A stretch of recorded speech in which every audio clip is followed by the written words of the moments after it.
Tu hermano está a punto de perderlo todo, Camila. Una cirugía de espalda puede esperar. Has vivido con ese dolor durante años y, francamente, no te has muerto. Pero la empresa de Diego es su futuro, es su sueño. Usamos el dinero para salvarlo de la bancarrota. Ya está hecho. Deja de ser tan dramática, egoísta, y por una vez en tu vida, alégrate por los logros de tu propia sangre. Esa fue la sentencia. Las palabras exactas que mi madre, Carmen, escupió en la sala de su casa, sentada en su sofá de cuero blanco, bebiendo un té helado, como si acabara de decirme que había cambiado la marca del detergente. Mi padre, Arturo, estaba de pie junto a la ventana, mirando hacia la calle, demasiado cobarde para sostener mi mirada. Y yo estaba de pie frente a ellos, sosteniendo una carpeta médica con el presupuesto de una cirugía de columna que llevaba esperando 10 años. Sentía un ardor eléctrico bajando desde mi zona lumbar hasta mis talones. Mis piernas temblaban, no solo por la debilidad de mis nervios comprimidos, sino por la magnitud de la traición que acababa de presenciar. No me habían robado $100, me habían robado la posibilidad de caminar sin agonía. Habían tomado el fondo médico que mi difunto abuelo dejó exclusivamente para mi salud y se lo habían entregado al fracasado de mi hermano mayor para financiar, por tercera vez, uno de sus patéticos delirios de grandeza. Detente un segundo y escúchame. Si alguna vez has estado en una posición donde tu dolor físico, emocional o mental fue minimizado por las personas que debían protegerte, si alguna vez te han dicho que tu sufrimiento no es para tanto, mientras mueven cielo y tierra para complacer al parásito de la familia, entonces sabes exactamente cómo se sintió el nudo de bilis que me subió por la garganta. Sabes lo que es tragar veneno para no gritar. Si conoces esta dinámica, por favor, dale like a este video y suscríbete. Este espacio es para los que hemos sobrevivido al narcisismo familiar. Y quiero leerte en los comentarios, ¿cuál fue la excusa más ridícula y cruel que usó tu familia para justificar el robo de tu dinero, tu tiempo o tu paz? Déjalo ahí, expónlos. Aquí te creemos. Para que entiendas la gravedad de lo que hicieron esa tarde de jueves, necesitas comprender dos cosas: la naturaleza de mi infierno físico y la dinámica tóxica que reinaba en mi casa desde que tengo uso de razón. Mi nombre es Camila, tengo 28 años. A los 16 fui diagnosticada con estenosis espinal severa y 3 hernias discales en la zona lumbar debido a una malformación congénita. Para la mayoría de las personas, caminar, atarse los zapatos o estar de pie durante más de 20 minutos es algo automático. Para mí, era una tortura diaria.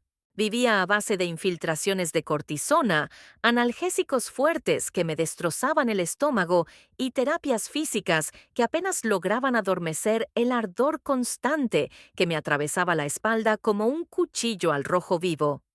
Los especialistas fueron claros desde el principio.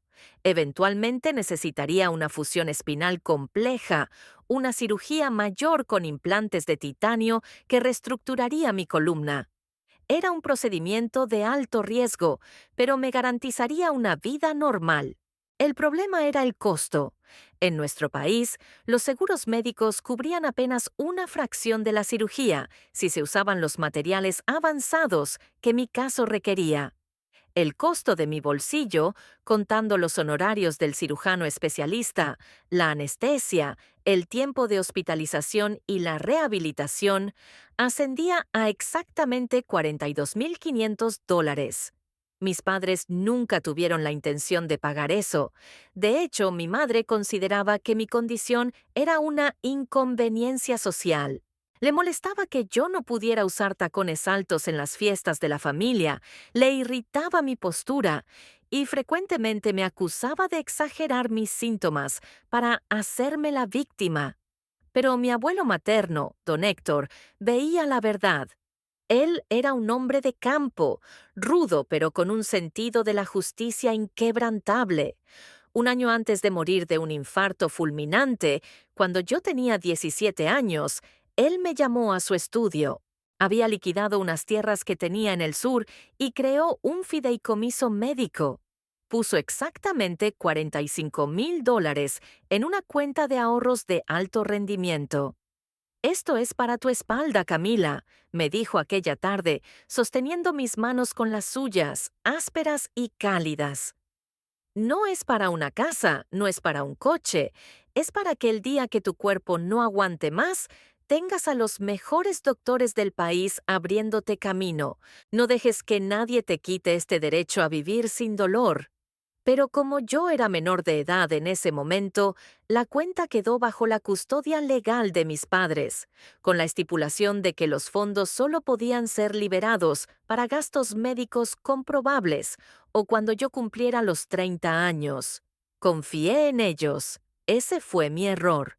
Creí que, a pesar de sus favoritismos, a pesar de su frialdad, existía un límite moral que ni siquiera ellos cruzarían. No sabía que para un padre narcisista, el dinero de un hijo no es más que un recurso inactivo esperando ser gastado en el hijo de oro. Ese hijo de oro se llamaba Diego. Diego tiene 32 años. Físicamente es la copia exacta de mi padre. Psicológicamente es un agujero negro de irresponsabilidad, arrogancia y fracasos sostenidos. Mientras yo estudiaba mi carrera de arquitectura trabajando de noche en un centro de llamadas, soportando el dolor de espalda con una faja ortopédica debajo de la ropa solo para pagarme la comida y el alquiler, Diego vivía en la casa de mis padres con todos los gastos pagados. Nunca se graduó de nada, pero Diego siempre tenía un gran proyecto. A los 22, mis padres sacaron una segunda hipoteca para financiarle un negocio de importación de zapatillas de lujo. Quebró en 8 meses porque Diego usaba el inventario para regalárselo a sus amigos y fingir ser millonario en Instagram. A los 26, convenció a mi padre de vaciar sus fondos de retiro para meterlos en una supuesta granja de criptomonedas, en un galpón húmedo que terminó siendo desmantelada por robo de electricidad. ¿La reacción de mis padres ante estas catástrofes? Pobre Diego, el mercado es muy cruel. Tu hermano es un visionario, Camila, solo que el mundo aún no está listo para sus ideas. Deberías apoyarlo más en lugar de mirarlo con esa actitud juzgona. Yo había aprendido a guardar silencio. Había construido un muro de hormigón armado entre sus vidas y la mía. Me independicé, conseguí un puesto como arquitecta junior en una buena firma y soporté mi condición médica con un estoicismo que ahora me da lástima. Pero hace 2 meses, mi cuerpo dijo basta. Estaba en una obra inspeccionando unos planos cuando mis piernas simplemente dejaron de responder. Caí de rodillas sobre el concreto sucio. El dolor fue tan agudo, tan cegador, que perdí el conocimiento por unos segundos. Me desperté en una ambulancia. Las resonancias magnéticas confirmaron lo peor. La compresión del nervio ciático era crítica. El cirujano me advirtió que si no me sometía a la fusión espinal en los próximos 3 meses, corría el riesgo de sufrir daños neurológicos permanentes y perder la movilidad de mi pierna izquierda para siempre. Lloré de miedo en esa camilla de hospital, pero también sentí un profundo alivio. Finalmente había llegado el momento. Había resistido una década. Tenía el fondo de mi abuelo. Tenía la solución al alcance de mi mano. El cirujano preparó el presupuesto final. Con los ajustes de inflación y los materiales de última generación, la factura totalizaba $42,500. Exactamente lo que había en la cuenta, más los intereses acumulados. Al salir de la clínica, llamé a mi madre con una mezcla de ansiedad y esperanza. Le expliqué la situación. Le dije que necesitaba que fuéramos al banco esa misma semana para firmar la orden de transferencia al hospital y liberar los fondos de la cuenta custodia. Su respuesta en el teléfono fue tensa, vacilante. Claro, Camila, ven a casa este jueves por la tarde. Tu padre y yo necesitamos hablar contigo sobre la logística de eso. No sospeché nada. Pensé que querían discutir sobre quién me cuidaría en el postoperatorio. Qué ingenua fui. Llegué a su casa a las 5 de la tarde. Estacioné mi coche viejo frente a su impecable jardín. Tuve que caminar desde la acera hasta la puerta usando un bastón ortopédico que el hospital me había obligado a comprar. Cada paso era un recordatorio físico de mi urgencia. Cuando abrí la puerta, el ambiente era pesado, denso. Mi madre estaba sentada en la sala, maquillada y peinada como si fuera a salir a cenar. Mi padre evitaba mirarme. Y allí, repantingado en el sillón individual, con su habitual sonrisa arrogante y un reloj inteligente reluciente en la muñeca, estaba Diego. «Hola, hermanita», dijo Diego, sin hacer el menor esfuerzo por levantarse para saludarme, a pesar de verme apoyada en un bastón, temblando por el esfuerzo físico. «¿Qué hace él aquí?», pregunté, sintiendo que una alarma instintiva se encendía en mi cerebro. Me dejé caer en una silla del comedor, incapaz de sostenerme de pie por más tiempo, y saqué la carpeta del hospital. La puse sobre la mesa de cristal. «Aquí están los papeles, mamá. El doctor Vargas necesita el depósito inicial de $20,000 para mañana y el resto la semana de la cirugía. ¿Tienen las chequeras del fideicomiso o hacemos una transferencia bancaria?» Mi madre cruzó las piernas, alisó la falda de su vestido y me miró con una frialdad que me congeló la sangre. Fue entonces cuando soltó la frase con la que empecé esta historia. Me dijo que la cirugía podía esperar. Me dijo que yo no me había muerto de dolor, pero que la empresa de Diego estaba en riesgo. «¿Qué quieres decir con que usaron el dinero?», susurré. Mi voz sonó pequeña, rota. El aire de la habitación de repente parecía haberse agotado. «Ese dinero está en un fideicomiso. Es para mi columna. Es el dinero del abuelo». Mi padre se aclaró la garganta desde la ventana, con esa voz cobarde y sumisa de siempre. «Técnicamente, Camila, nosotros somos los custodios. Tu abuelo no lo dejó con un blindaje legal restrictivo, confiaba en nuestro criterio como padres. Y hace unos meses, bueno, el bar de Diego tuvo unos problemas de liquidez con unos proveedores. Lo iban a embargar, hija. Iba a ir a la cárcel por cheques sin fondos. Tuvimos que tomar una decisión familiar». Giré el rostro hacia Diego. Mi hijo de oro se encogió de hombros, tomando un sorbo de una lata de bebida energética. «No te pongas histérica, Cami», dijo Diego con el descaro de un sociópata. Era una emergencia real. Mi lounge bar VIP estaba despegando. Solo necesitaba una inyección de capital para renovar el área VIP y pagar unas licencias. Además, te lo voy a devolver. Considera que fue un préstamo familiar.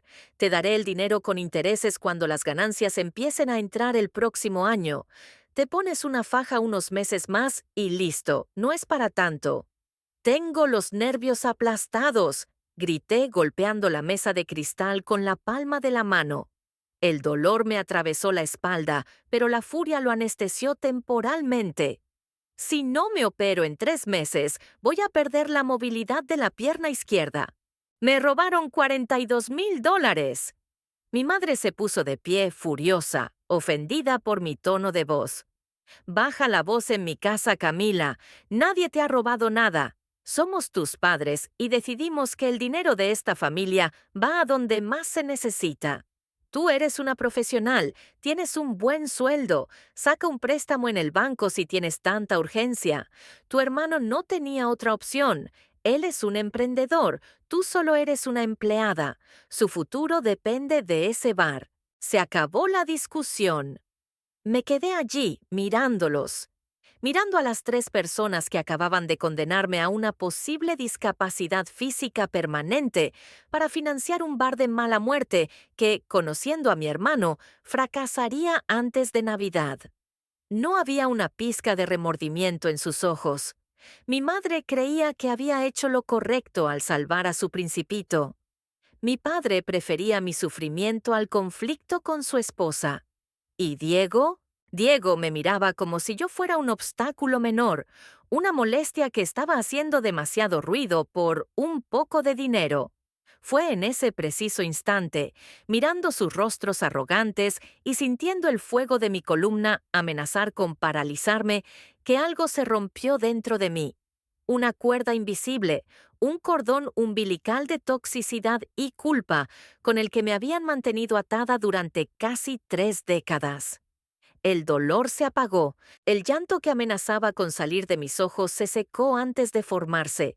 Respiré hondo, recogí mi carpeta médica de la mesa, me apoyé en mi bastón y me puse de pie. No iba a gritar más, no iba a suplicarles por algo que me pertenecía. Ellos creían que yo me iba a ir a mi casa a llorar, a hundirme en la depresión y a resignarme a mi destino como la buena y callada víctima que siempre había sido. Creían que se habían salido con la suya. Creían que habían usado un vacío legal para destruir mi salud y financiar sus estupideces y que no habría consecuencias.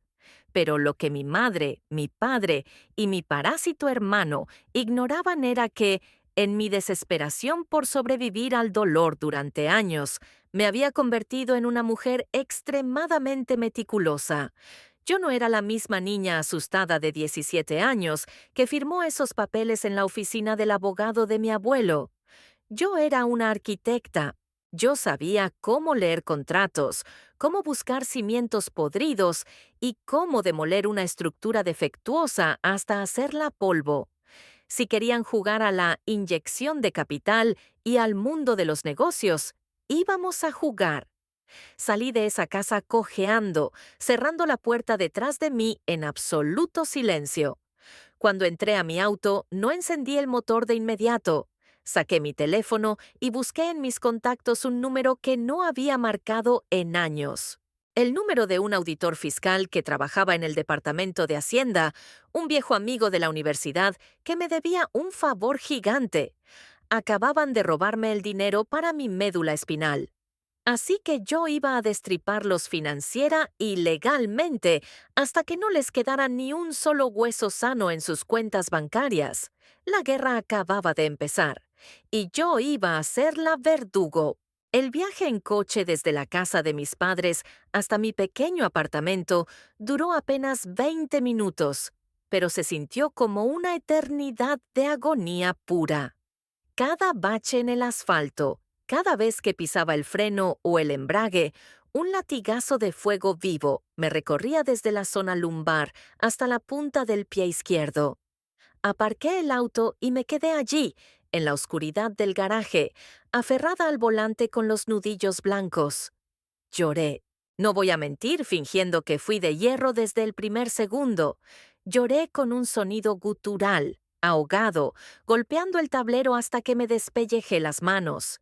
Lloré por mi abuelo, por la traición, por el pánico paralizante de saber que mi ventana de 3 meses para la cirugía se estaba cerrando y yo no tenía $42,000. Estaba a punto de convertirme en una mujer discapacitada antes de los 30 años. Todo porque mi hermano necesitaba sofás de cuero sintético y luces de neón para su estúpido bar. Ese fue mi fondo del pozo. Arrastrarme por las escaleras de mi edificio apoyada en un bastón, tomar una dosis doble de analgésicos que me dejaron el estómago revuelto, y tirarme en la cama mirando el techo, sabiendo que las personas que me dieron la vida me habían dejado para pudrirme. A la mañana siguiente me puse mi faja ortopédica debajo de un traje sastre ancho. Fui a trabajar. No me quedaba otra opción. Tenía que mantener mi empleo si quería tener alguna posibilidad de calificar para un préstamo médico de emergencia con tasas abusivas. Pero mi mente no estaba en los planos arquitectónicos. Mi mente estaba repasando cada palabra que mi madre había dicho, cada excusa patética de mi padre. Técnicamente somos los custodios. Confío en nuestro criterio. Mentira. Mi abuelo no era un idiota. Don Héctor era un hombre de negocios desconfiado que no dejaba cabos sueltos. Recordé el día que firmamos los papeles en la oficina de su abogado. Recordé que el fideicomiso no era una simple cuenta de ahorros compartida, era una cuenta bloqueada. El banco no liberaría sumas de 5 cifras solo porque mi padre dijera, tenemos una emergencia familiar. Había condiciones estrictas. Fue entonces cuando agarré el teléfono y llamé a Marcos.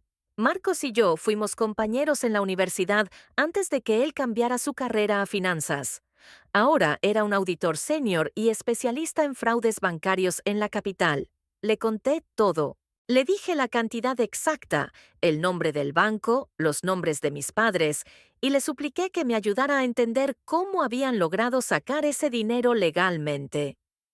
Dame 48 horas, Camila, me dijo Marcos, su voz cargada de una fría indignación profesional. Tengo contactos directos en el departamento de cumplimiento de esa sucursal. Voy a pedir un rastreo del desembolso, alegando una preauditoría por movimientos sospechosos. Nadie saca $40,000 de un fondo médico fiduciario sin dejar un rastro de papel del tamaño de un elefante. Fueron los 2 días más largos de mi vida.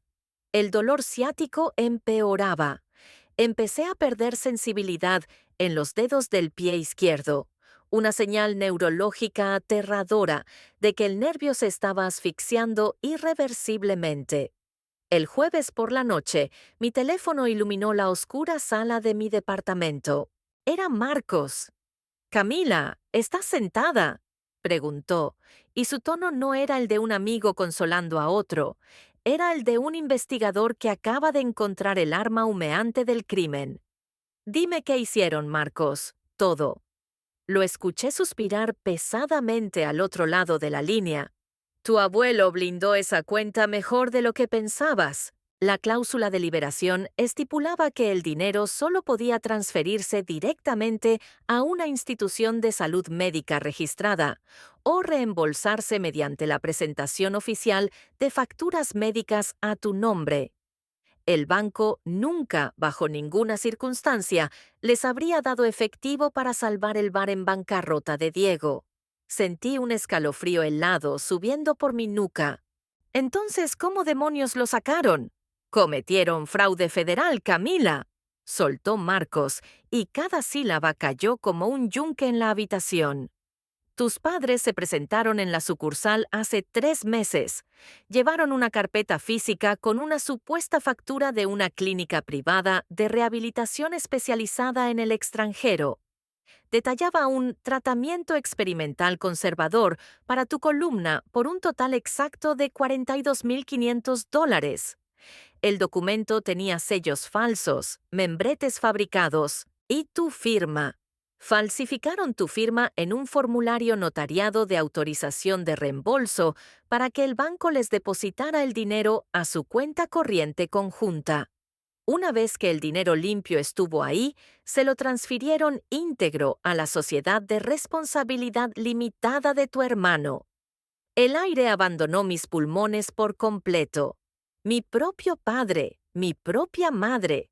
No solo habían usado un vacío legal, como me quisieron hacer creer en esa cínica reunión en su sala.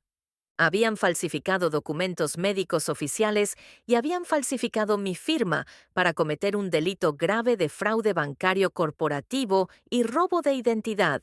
Todo para inyectarle capital a un antro de mala muerte. Eran criminales. Pero la revelación de Marcos no terminó ahí.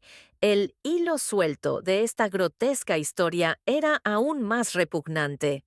Y hay algo más, Cami, añadió Marcos, bajando la voz con evidente asco. Revisé los registros públicos y fiscales de la empresa de tu hermano. El Lounge Bar VIP está asfixiado en deudas de impuestos, pero ese dinero que le dieron tus padres no fue solo para pagar licencias atrasadas. Diego usó $22,000 de tu fondo médico para dar el enganche de un auto deportivo de segunda mano a nombre de la empresa, alegando que era un vehículo corporativo de relaciones públicas. Tu hermano no salvó su negocio, Camila. Tu hermano está conduciendo tu cirugía de columna por la ciudad. La imagen mental de Diego, el fracasado arrogante, paseándose por las calles en un auto deportivo pagado con la salud de mis nervios, mientras yo me arrastraba con un bastón de aluminio y me atiborraba de pastillas para no gritar en el trabajo, destruyó absolutamente cualquier rastro de compasión filial que pudiera quedarme en el alma. ¿Puedes conseguirme copias certificadas de esos documentos falsificados del banco, Marcos? La factura inventada y la firma falsa. Ya te las envié a tu correo encriptado en un PDF sellado. Si le llevas esto a la División de Fraudes de la Policía o al Departamento Legal del banco, tus padres y tu hermano van a ir a prisión directa por fraude fiduciario, uso de documento falso y malversación. Los tienes en tus manos, Camila. Son tuyos.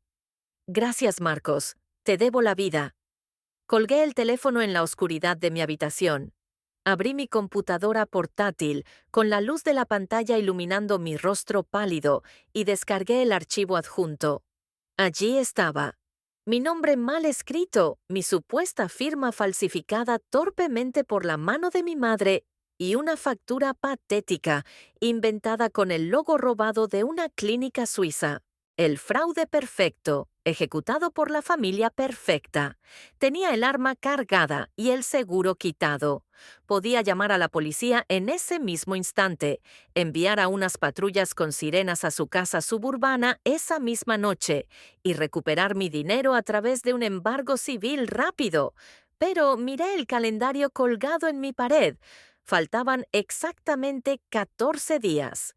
En 2 semanas, Diego iba a celebrar la gran reinauguración de su estúpido lounge bar VIP. Había enviado invitaciones ostentosas a toda la familia extendida, a sus supuestos amigos influencers, e incluso a empresarios e inversores locales para presumir de su renacimiento como el gran CEO de la familia. Mi madre llevaba un mes alardeando en sus redes sociales sobre el brillante imperio empresarial de su hijo y su innegable talento para los negocios. Si los demandaba ahora en privado, mi madre movería sus hilos sociales.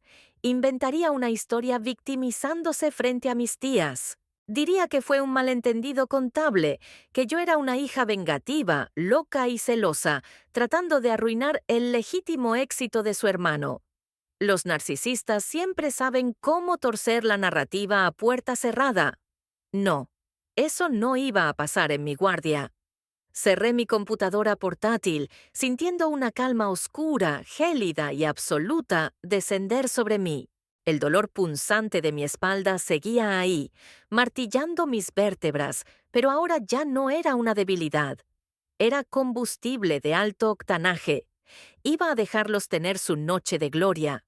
Iba a dejar que Diego cortara su ridícula cinta inaugural, que mi madre llorara lágrimas de orgullo falso frente a las cámaras y que mi padre brindara con champán caro pagado con mis implantes de titanio. Y cuando estuvieran en la cima absoluta de su soberbia, parados en el escenario frente a todas las personas que desesperadamente querían impresionar, les iba a entregar la cuenta. La trampa silenciosa estaba lista, y ellos iban a caminar directo hacia la guillotina con una sonrisa en el rostro. El día de la gran reinauguración llegó. El Lounge Bar VIP de mi hermano estaba ubicado en una zona pretenciosa de la ciudad. Cuando bajé de mi viejo auto, apoyándome pesadamente en mi bastón de aluminio, el contraste era casi poético. Habían alquilado reflectores, una alfombra roja de imitación y fotógrafos de revistas locales de sociales. Todo pagado con los discos de mi columna vertebral. Entré al local y el estómago se me revolvió. Era un espectáculo de mal gusto absoluto. Sofás de cuero sintético negro, luces de neón moradas y música a un volumen ensordecedor. En el centro de todo, rodeado de falsos amigos y gente que solo quería tragos gratis, estaba Diego. Llevaba un traje a medida y un reloj que costaba lo mismo que 3 meses de mi fisioterapia. Mis padres, Carmen y Arturo, revoloteaban a su alrededor como moscas sobre un festín, presumiendo del imperio de su hijo ante cualquiera que los escuchara.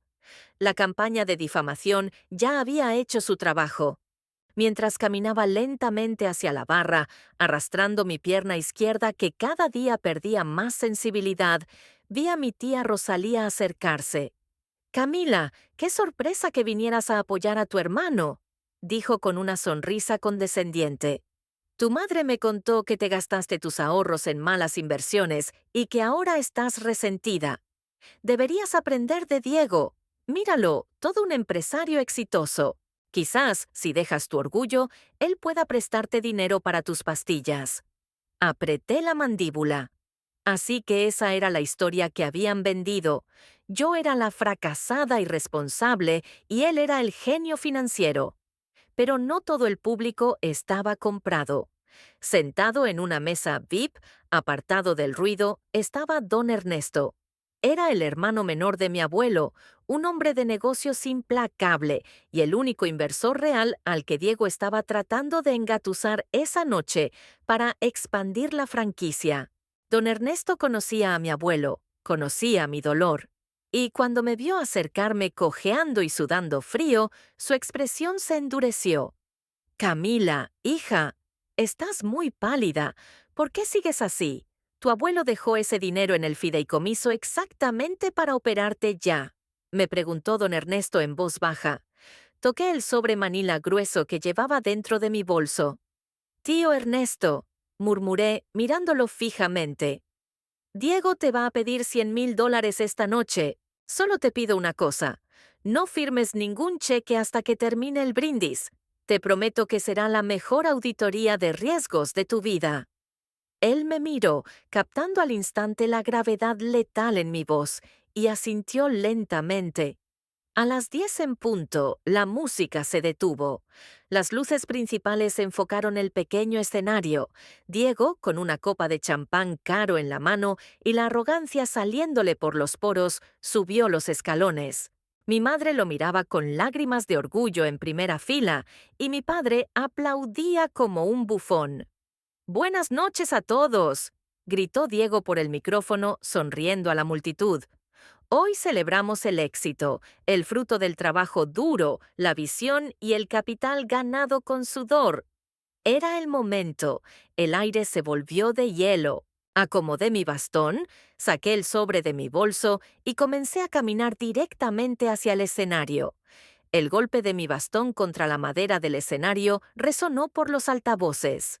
Diego me miró, confundido, bajando su copa de champán. «Cami, ¿qué haces? Estoy en medio de un discurso», susurró con fastidio, intentando tapar el micrófono. No le respondí. Simplemente le arranqué el micrófono de las manos. El acople hizo un chillido agudo que silenció a todo el local al instante. «Hablemos de ese capital ganado con sudor, Diego», dije, mi voz fría, amplificada y absolutamente letal, resonando en cada rincón. Hablemos de cómo mi propia familia falsificó mi firma y fabricó facturas de una clínica suiza falsa para cometer fraude bancario por exactos $42,500. El silencio que cayó sobre el VIP fue sepulcral. Mi madre se puso blanca como el papel. «Camila, bájate de ahí, estás borracha», gritó Elena, intentando subir al escenario, pero el tío Ernesto se interpuso de inmediato, bloqueándole el paso con su imponente figura. Saqué los documentos del sobre Manila y los alcé para que todos, incluidos los fotógrafos, los vieran. Tengo aquí las pruebas certificadas por el auditor del banco. Mi fondo médico, el dinero que mi abuelo dejó para evitar que yo quedara en silla de ruedas, fue robado por mis padres para pagar estos sillones baratos de plástico y el auto deportivo que Diego tiene aparcado afuera. Mi hermano no es un visionario, es un delincuente que está conduciendo mi cirugía de columna vertebral. Las miradas de asco de los invitados se clavaron en mi familia. Los supuestos amigos de Diego sacaron sus teléfonos y empezaron a grabar. Mi hermano palideció, sudando frío y retrocediendo como el cobarde que siempre fue. Es mentira, Cami. Te dije que fue un préstamo. Balbuceó por lo bajo. Los préstamos no se piden falsificando firmas ante un notario federal, pedazo de imbécil. Le respondí directamente por el micrófono. Miré hacia abajo. Tío Ernesto, ahí tienes tu auditoría de riesgo. Ernesto asintió, sacó su teléfono, se dio la media vuelta y caminó hacia la salida sin mirar atrás. La única esperanza de salvación financiera de mi hermano acababa de esfumarse. No vine a pedirles que me devuelvan el dinero, anuncié, mirando a mi madre, que ahora lloraba lágrimas reales de pánico. Vine a avisarles que la División de Fraudes y la Policía Estatal ya tienen estas copias. Sus cuentas fueron congeladas esta tarde. Y si escuchan con atención, a lo lejos, el aullido rojo y azul de las sirenas de policía comenzó a acercarse por la avenida, cortando la noche. Esa es la factura cobrándose sola. Dejé caer el micrófono al suelo. Bajé del escenario apoyada en mi bastón mientras mis padres entraban en histeria colectiva. Diego intentó huir por la puerta de la cocina, solo para ser interceptado por 3 oficiales uniformados. Esa noche, el patético imperio colapsó. Fueron sacados esposados frente a todas las personas que querían impresionar. El karma fue rápido y devastador. Acusados de fraude fiduciario y falsificación agravada, mis padres tuvieron que vender su casa para pagar los honorarios legales. El banco, aterrorizado por una demanda multimillonaria al comprobar la negligencia de su sucursal al aceptar documentos falsos, me restituyó los $42,500 íntegros en menos de una semana. Me operé 3 semanas después. Hoy tengo 6 tornillos de titanio en la zona lumbar, pero camino completamente erguida, sin dolor y sin el peso de una familia tóxica. Diego cumple condena en una prisión estatal y mis padres viven en un pequeño apartamento alquilado, arruinados y marginados por todos nuestros parientes. A veces me escriben cartas suplicando perdón y un préstamo para pagar sus deudas, pero van directo a la trituradora. Inicié el contacto cero y nunca miré atrás. El dolor físico se cura, pero aprender a amputar a la familia narcisista es lo que realmente te salva la vida. ¿Qué habrías hecho tú? ¿Los habrías perdonado por ser familia o crees que la cárcel fue el final perfecto? Déjame tu opinión en los comentarios, los leo absolutamente todos. Y no te vayas, haz clic en el video que aparece en pantalla para otra historia de catarsis que te dejará helado. Nos vemos allá.